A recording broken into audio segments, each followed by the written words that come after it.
like this, and I get to step out of the two libertarian bubbles that we find ourselves in. And one of the bubbles is, or events like this, where we come together and tell each other how right we are about everything and pat ourselves on the back, or call each other socialists, one or the other, right? And then there's the bubble that we create for ourselves online. But when I get to go on tour like this, we travel with the Freedommobile here, and this tour actually, honestly, so far has been kind of a nightmare of mechanical issues.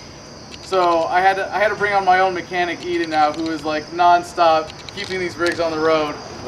That's sort of like my slice of America is like mechanics. It's a pretty good demographic, right? And they'll ask me, hey, what's freedom?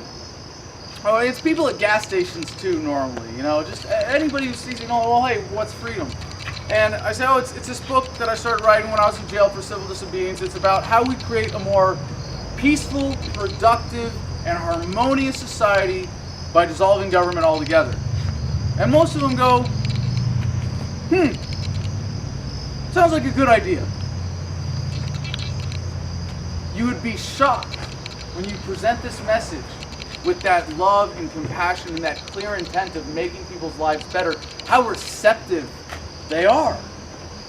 And if there's one thing holding this movement back, it's not the CIA or the FBI or the Republicans or the Democrats or any big thing like that.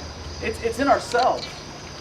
And it's that we have this false misconception or assumption of how we would be negatively received talking about ideas that we're passionate about, that we care about, that are grounded in our love for humanity, or motivated as we are as activists by a deep-seated sense of injustice, right? And you're told, don't talk politics and religion at the dinner table, yeah. But this isn't a political message. It is the anti-political message. And when you share it properly like that, it's always well received. That's what I found. I mean, every now and then you're going to run into that one guy who's just having a terrible day and doesn't want to hear anything at all. But how can you object to someone who's coming at you with, hey, I want to make your life better because I'm an activist, because I don't like seeing injustice in the world and I want to help move humanity forward. So sometimes I think that we've already won. We've already achieved a fundamental shift in human awareness. We don't feel bound to doing things the way they've always been done just because that's tradition anymore. That's part of the internet effect. We've already raised that level of humanity, that level of consciousness. We've already got Bitcoin and all the other cryptocurrency and agorist mechanisms of doing trade and commerce outside of the government's supervision. So people ask me, well, what are you doing about it? And I say, I'm getting ready to run for president in 2020 on the platform of the peaceful, orderly, responsible dissolution of the entire United States federal government. Yeah, any fans of that idea here? Yeah, okay. All right, I'm in the right place. All right, good to know. Okay, so you know what their response is to that? Sounds like a good start. But I've also gone through shedding some illusions in my activism over the years. It's similar to how we shed our illusions about government. And I thought that we could end the state by withdrawing our consent through agorism, or that we could educate a critical mass. And while those are possible avenues to ending the violence of the state, there's a much quicker way that we can achieve this, a much more humane way that avoids any kind of collapse or calamity, by building social consensus on decentralization of government. So what that means is, I know for some of you this might be like a curse word, but we're gonna have to get political. Can everybody see this? Can you see it from over there? Still less embarrassing than Donald Trump. This was one of our candidates for Libertarian Party chair at the National. Should I just turn this? Is that real? Yeah, that was on C-SPAN. This was what? That was in Orlando. Hey, we don't. I just saw like a week ago. That's not gonna work. Ah, fuck. Did it work? Did it work? Fine the way it was. Yeah, it wasn't too bad, Adam. Okay. Yeah, Now it that's is. good. Oh, we can see it. So you don't have to say this guy's name. Libertarian It's okay. Party National Convention. That's real. That's real. Is he naked up there? Pretty close. Yeah. Oh, he's in a thong? Holy shit. What's his name? I totally just screwed up everything trying to make this more viewable. Sounds like my life. Tried to make it better. That's good. That looks good. All right. So yeah, this was one of our candidates for chair at the 2016 National Convention. How many of y'all were there? Anybody? Did anybody have this in Orlando? No? So, getting ready to run for president, got to have my obligatory quote from the Declaration of Independence. This is, "We hold these truths to be self-evident that all men are created equal, that they are endowed by their Creator with certain inalienable rights, that among these are life, liberty, and the pursuit of happiness." Now, I'm the guy who made the video called "Patriotism is for Bitches." Love that one.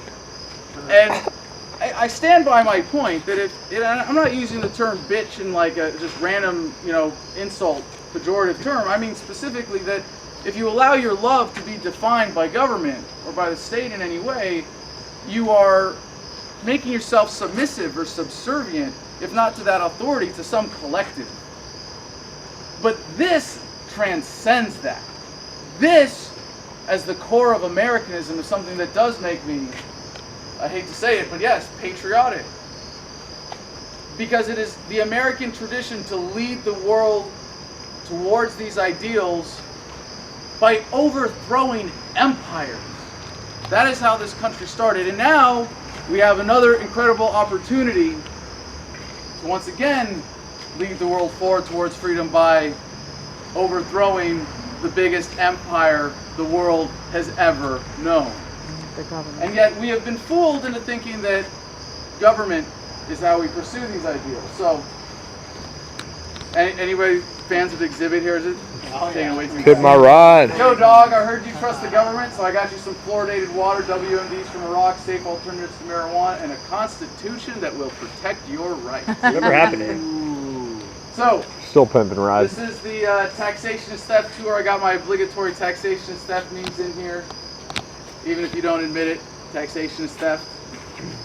Congratulations, you're not a sucker anymore because you just realized taxation is theft. I pity the fool who don't know that taxation is theft. My grandmother still watches A-Team, by the way. That's not me in that picture, by the way. My makeup artist isn't that good. Knock, knock, who's there? Taxation is theft. stuff. Now, I had to start reading these because people will gloss over this. It says, you better redneckinize. Yeah, the redneck. I'm like really dating myself now, right? Gets better. The tribe is spoken. Taxation is theft. So, it's really cool to see how this has become a bit of a rallying cry for this movement, right? Taxation is theft is the ultimate libertarian hashtag, because it really does speak to the very core of the ethics of this message. But someone said something to me recently that actually really triggered me about this subject. And I was at this conference in Malta, and Hans Hermann Hoppe was the headliner. Has anybody heard of Hans Hermann Hoppe? Yeah. You know, he describes himself as a right libertarian. I think that's kind of silly. If you believe in the core concept of voluntarism, of the non-aggression principle, of self-ownership, all the different words that describe really this singular philosophical axiom, you're a libertarian. No adjectives necessary. And I think getting past that kind of splintering of the movement is really important to bring ourselves together. But regardless, what Hoppe presents is the ideal of a libertarian social order of private community enclaves, right? Where people are able to have their own rules in their community, their own, what they would call governments. We might not call them governments because they'd be voluntary, right? But imagine if someone wanted a community where no guns were allowed. Would you really want to like force guns into their community on their private property if they say that no, it's a public road in your community? So obviously we respect their right to do what they want, set their own rules on their private property, even as a collective. You know, maybe you want to have a community where drugs aren't allowed.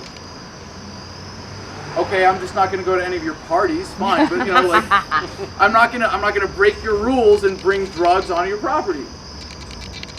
Maybe you want a community where there are no gay people allowed. I don't know, that might be kind of tricky, and I'll probably stop short at mercilessly mocking your homophobia on the internet, but I'm still going to respect your preferences on your private property, right? Until righteous justice comes down and you end up with a gay kid. But hey, that's just that's out of our hands. He had to dangle some gay porn on his property line. It happened. So imagine this is in Malta, and there's a guy there named Andreas Kohl. He's known as Mr. Liechtenstein. How many of you have heard of Liechtenstein?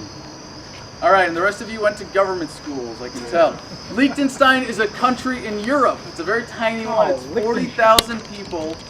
And yeah, okay, so they have a monarchy. And the highest official in their government is the prince, who happens to be a self-proclaimed anarcho-capitalist. You imagine this waking up one day going, I'm a anarcho-capitalist and I'm a prince. What do?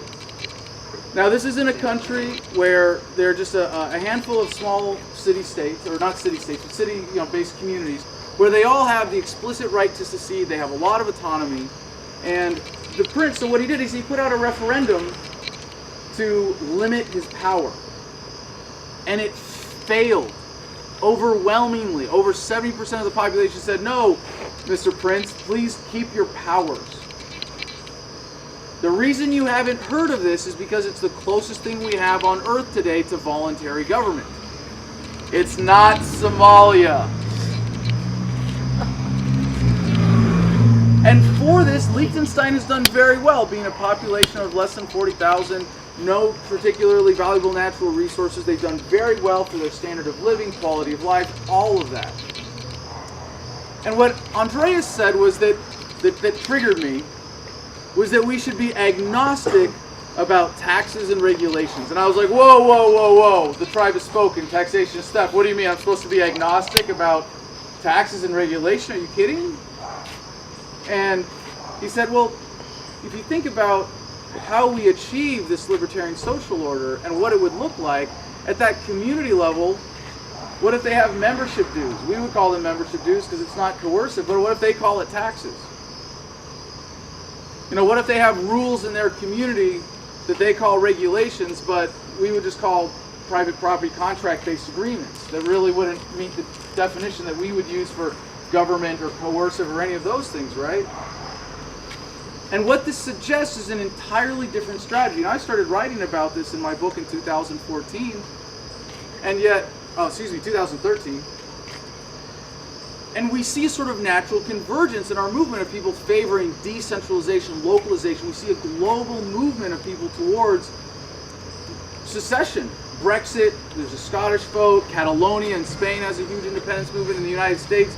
We've got Vermont, New Hampshire, Texas. There's the 51st State Project in northeast Colorado. There's the state of Jefferson, Northern California, Southern Oregon. Even California wants to secede now. Or split into 6 different states, whatever, that's cool.